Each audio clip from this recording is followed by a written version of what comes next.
안녕하세요. 네, 안녕하세요. 텍사스 레인저스 양현종 선수가 LA 에인절스와의 원정 경기에 선발 등판을 했어요. 그래서 저희가 경기를 보고 막 달려와서 지금 이제 촬영을 하고 있습니다. 근데 저는 참 경기 보면서 TV를 끄고 싶은 마음이 들 정도로 오늘 양현종 선수가 정말 어려운 경기를 펼쳐갔던 것 같아요. 뭐 최악의 투구도 분명히 했고요. 일단 전체적인 걸 한번 좀 짚어주셨으면 좋겠네요. 뭐 양현종 선수가 메이저리그 레벨에서 9위로 타자를 압도하는 유형은 아니잖아요.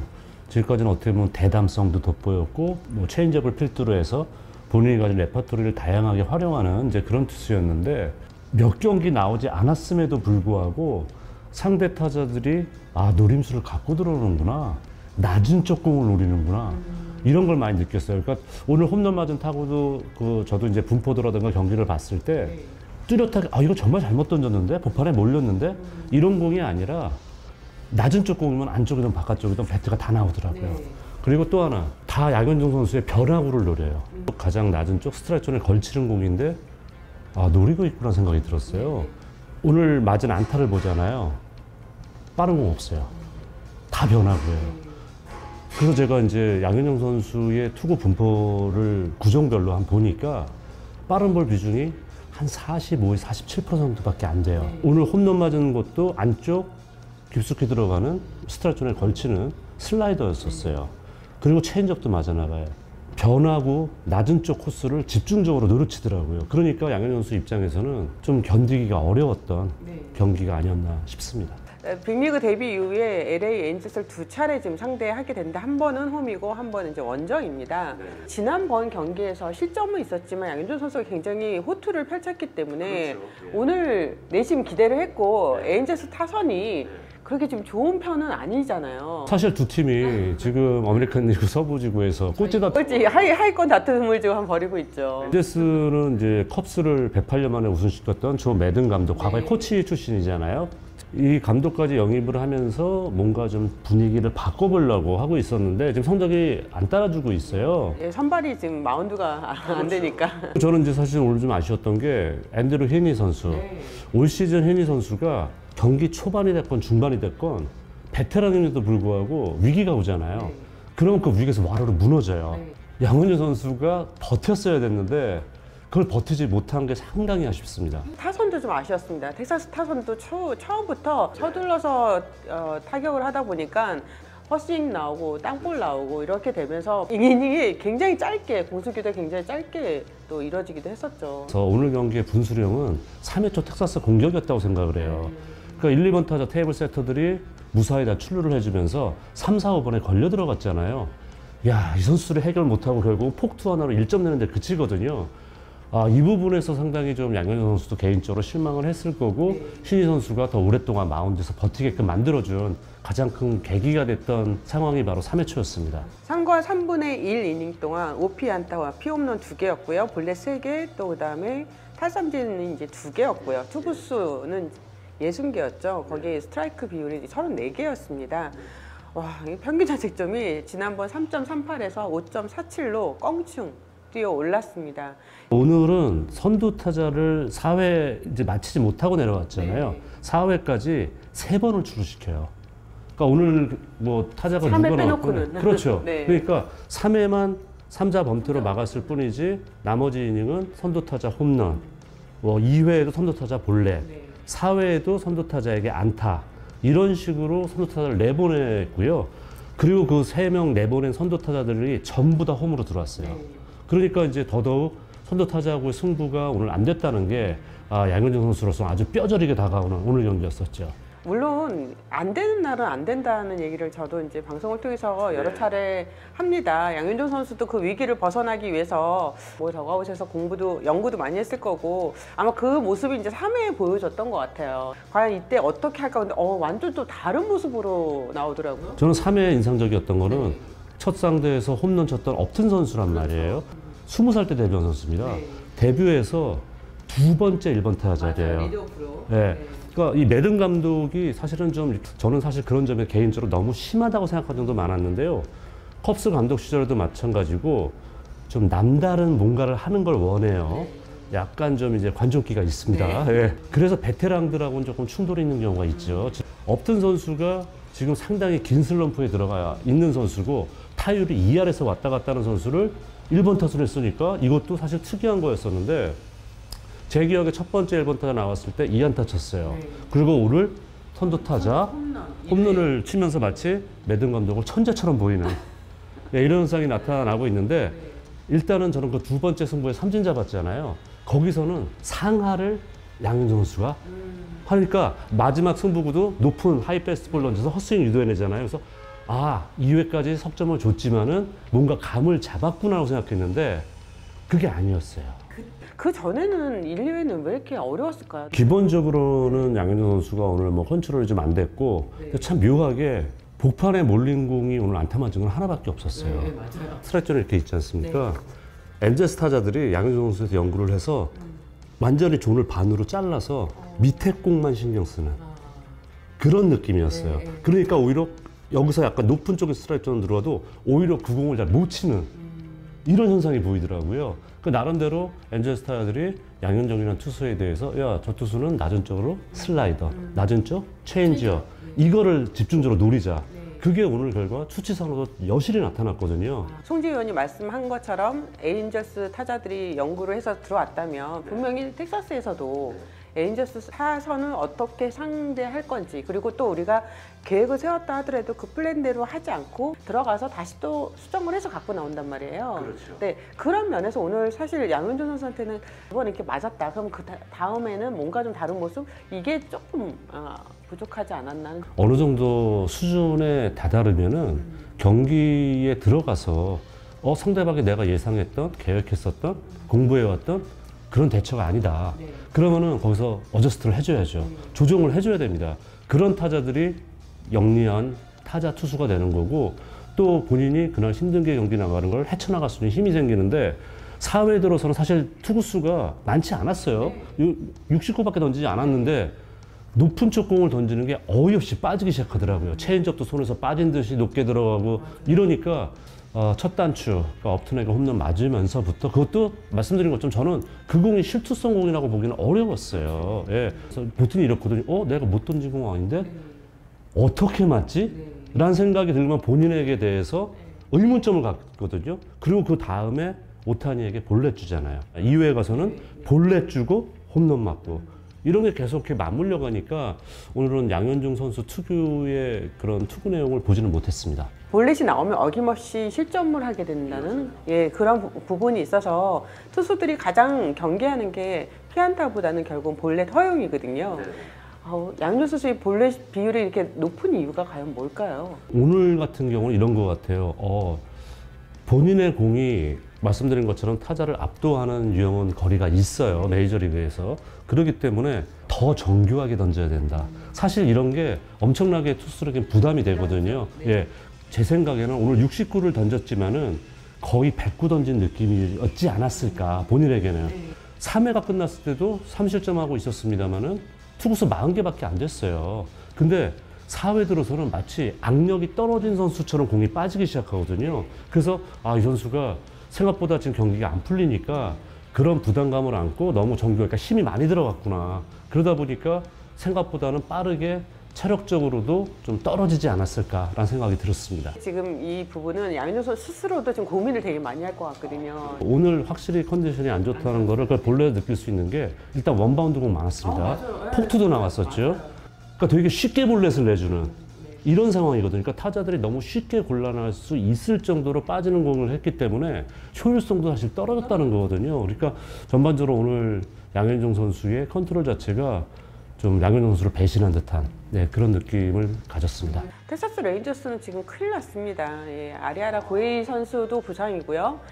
오늘 또 발표 났죠. 카일 깁슨과 헌터 우드 선수가 한 선수는 세타구니 부상이고 한 선수는 이제 오른쪽 팔꿈치에 좀 부상이 있습니다. 그래서 지금 현재로서는 10일짜리 부상자 명단에 올랐는데 지금 선발과 불펜에서 가장 중요한 역할을 한 선수가 지금 부상자 명단에 올랐기 때문에 양현종 선수의 그 역할이 오히려 훨씬 더 커졌어요. 팀에게는 위기지만 양현종 선수는 기회예요.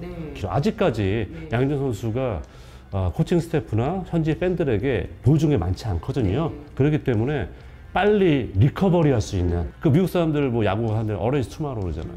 그러니까 한 경기 질 수 있습니다. 대량 실점할 수 있어요. 그 다음 경기 잘 던지고 잘 던지면 되는 거기 때문에 양현 선수가 빨리 툭툭 털고 다음 경기에 집중하는 모습을 보여줄 필요가 있겠습니다.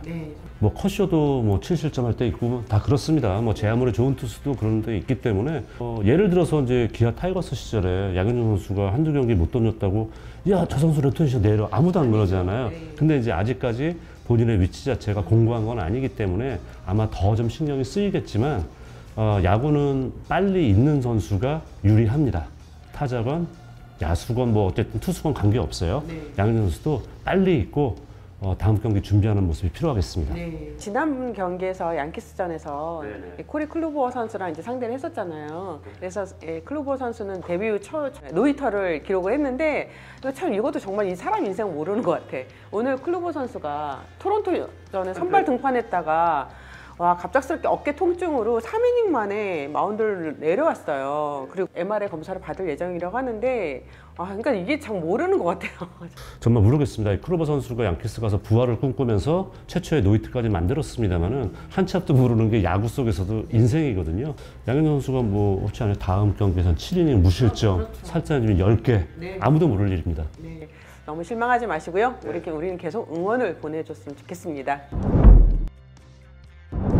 두 번째 내용은요, 이제 김광현 선수 얘기를 좀 다뤄보려고 해요. 김광현 선수가 25일 시카고 화이트삭스와의 원정 경기에 선발 등판을 했는데 시즌 첫 6이닝을 소화하면서 퀄리티 스타트 피칭을 누렸지만 딱 아웃카운트 하나 부족했습니다. 네, 그러면서 2사 1루 상황에서 앤드류 본에게 좌월 트럼프를 얻어맞고 이후에 또 볼넷을 허용하면서 아웃카운트를 하나 남겨놓고 내려왔습니다. 일단 어제 경기는 좀 어떻게 보셨어요? 김광현 선수가 중요한 순간에 되게 좀 위력을 발휘했어요. 그리고 실질적으로 시카고 화이트삭스에서 에이스잖아요. 랜스린 선수. 랜스린 선수가 맞으면서 전혀 물러서지 않는. 그리고 시카고 화이트삭스는 당연히 올해 포스트 시즌은 물론이고 지구 우승을 노리는 강팀입니다.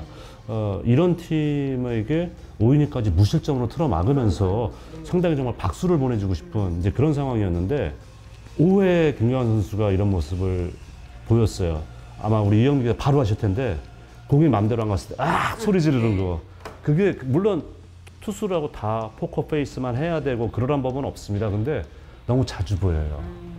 그럼 마운드에 있는 투수는 전체 야수, 관중들, 코칭 스태프 전부 다 주목을 하고 있잖아요. 그래서 이 선수가 베테랑인데 너무 공 하나하나에 너무 좀 그 표현이 되는 게 아닌가 좀 그런 부분이 있어요. 그래서 김광현 선수가 원래 표현을 좀 많이 하는 하죠. 편이죠. KBO 리그에서도 그랬었고 저는 송재 위원이 지금 말씀하신 부분 저도 사실 공감한 부분이 있거든요. 어제도 뭐 홈런 맞는 줄 알고 주저앉았다가 이런 적도 있었고 근데 이런 것들은 사실 비교하고 싶지는 않아요. 김광현 선수도 어느 부분은 자신의 감정을 조금 감출 수 있는 그런 면도 그러니까 뭐 중요한 순간에 삼진 잡고 포효하고 이런 거 다 좋아요. 정말 큰 타고 맞고 주저앉는다라든가.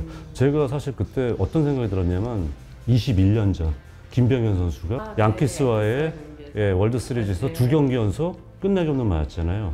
그러니까 이틀 연속으로 끝내기 홈런 맞았을 때 김병현 선수는 정말 당찬 선수였었잖아요.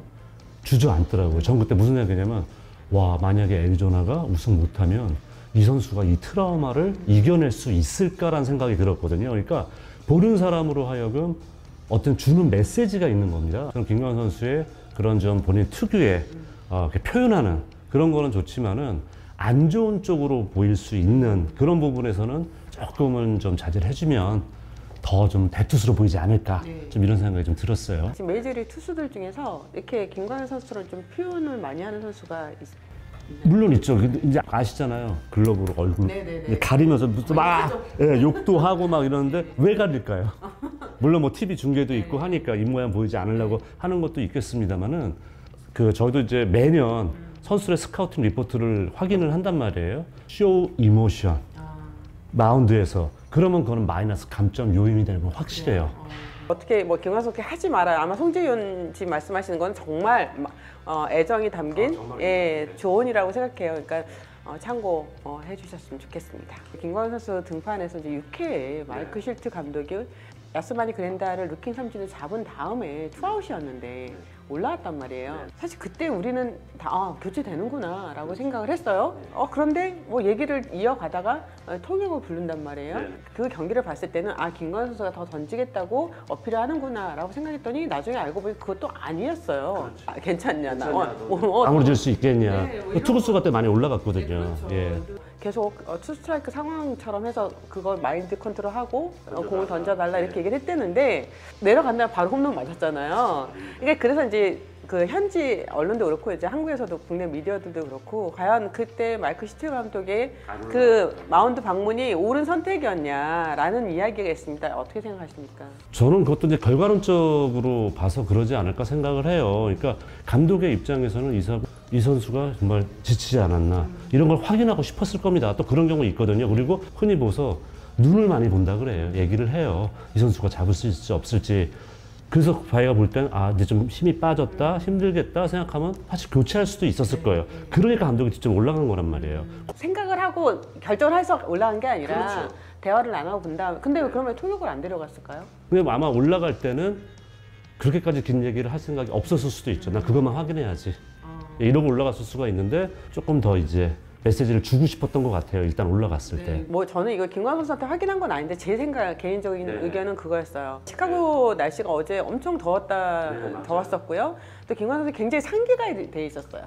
더 덥다 보니까 이제 그런 상황에서 김광현 선수도 이제 감독이 올라오니까 당연히 교체되나 보다라고 생각을 하고 있었는데 왜냐하면 5회까지가 85개, 이때 거의 100개 가까운 상황이었는데 그 몰리나 선수한테도 뭐 물어보고 또 김광현 선수한테 뭐라 얘기하니까 뭐지? 뭐 던지는 건가? 근데 이제 그러면서 이게 저는 좀 리듬이 끊긴 건 아닐까? 그러니까 충분히 그렇게 생각할 수 있는데 너무 좀 주변에 핑계를 대는 듯한 솔직히 느낌이 있어. 김광현 선수도 그걸 원치는 않을 거예요. 예, 좀 그렇다고 생각하고 말씀드린 것처럼 감독은 여러 가지 의도로 올라갈 수는 있었을 거예요. 휴식을 조금 주자. 더운 날씨에. 그리고 본인도 그 6회를 다 마치고 내려가는 게 팀한테도 좋고 또 김광현 선수 자신감 상승에도 얼마나 도움이 되겠어요. 그러니까 제가 볼 때는 어쨌든 김광현 선수를 한번 단도리를 하고 6회까지 잘 마무리 져줘라는 그런 격려의 의미였었는데 어쨌든 결과론적으로 홈런이 나오면서 좀 원치 않은 방향으로 흘러간 거죠. 그러면 저는 이것도 궁금합니다. 그 김광현 선수 뒤로 이어서 나온 투수가 폰세 데 레온 선수였어요. 과연 그 선택은 옳았다고 생각하십니까? 사실 폰세 데 레온 선수가 그 전 경기는 내용이 나쁘진 않았어요. 나오진 않았는데 사실 올 시즌 성적이 폰세 데 레온이 받쳐주진 못했죠. 그러면서 굳이 그 팽팽한 상황, 물론 홈런을 맞긴 했으나 이 선수를 썼어야 되나 이제 이런 아쉬움이 물론 남잖아요. 최근에 이제 이 세인트루이스도 이 전 시리즈가 또 컵스하고도 경기도 있었고 타이트하게 가다 보니까 흔히 얘기하는 뭐 레이에스도 마찬가지고 승리계 투수들이 상당히 좀 많이 투입이 됐었어요. 이미 어쨌든 홈런을 맞고 뒤처진 상황에서 강력한 투수를 쓰는 게 부담이 됐을 거예요. 아마 저희 입장에서는 더 아쉽긴 했습니다만 그것까지 참 뭐라고 하면 그렇더라고요. 예. 그래도 김광현 선수가 5회까지는 정말 와 제구가 칼제구다 칼제구 하는 생각이 들 정도로 너무 좋은 피칭을 보여줬어요. 그래서 너무 잘 던져서 와 오늘은 진짜 시즌 2승 가나 보다 뭐 이렇게 생각을 했었는데 진짜 공 하나 체인지업 하나에 이렇게 무너질까 이런 생각했는데 진짜 무너지네요. 그래서 아쉬웠습니다. 뭐 어쩔 수 없고 저는 이제 끝까지 긴장을 안 할 수 없던 게 사실은 야수들 걱정을 했어요. 그러니까 랜스 린이 워낙 투구 내용이 좋았기 때문에 야 이거 좀 쳐줘야 되는데 첫 안타도 정말 늦게 나왔고 공략을 많이 못했잖아요. 이제 여기서 아쉬운 거냐면 김광현 선수가 6회만 깔끔하게 내려왔으면 본인이 승을 챙기지 못했다고 하더라도 본인도 그랬을 텐데 그 한 겁을 못 넣은 것 그거 하나 때문이라도 아마 김광현 선수가 밤잠을 많이 설치고 그 순간에 대해서 여러 차례 복귀를 했을 거예요. 이렇게 그 장면이 계속 머리에 맴돌았을 것 같습니다. 이제 잊어야죠, 뭐. 당연히 잊어야 되고요. 또 그리고 아까 말씀드린 것처럼 내용 나쁘게 진 거 아니거든요. 네, 그렇기 때문에 오히려 진일보했고 감독님 같은 경우도 좀 빨리 바꾸는 느낌을 저희가 여러 차례 받았었잖아요. 근데 그만큼 믿음을 줬다는 거기 때문에 그런 걸로 김광현 선수는 그래 내가 팀에서 이런 존재가 있어 라는 걸 스스로가 좀 받아들이면서 역시 다음 경기에서 승을 챙길 수 있는 모습 기대하겠습니다.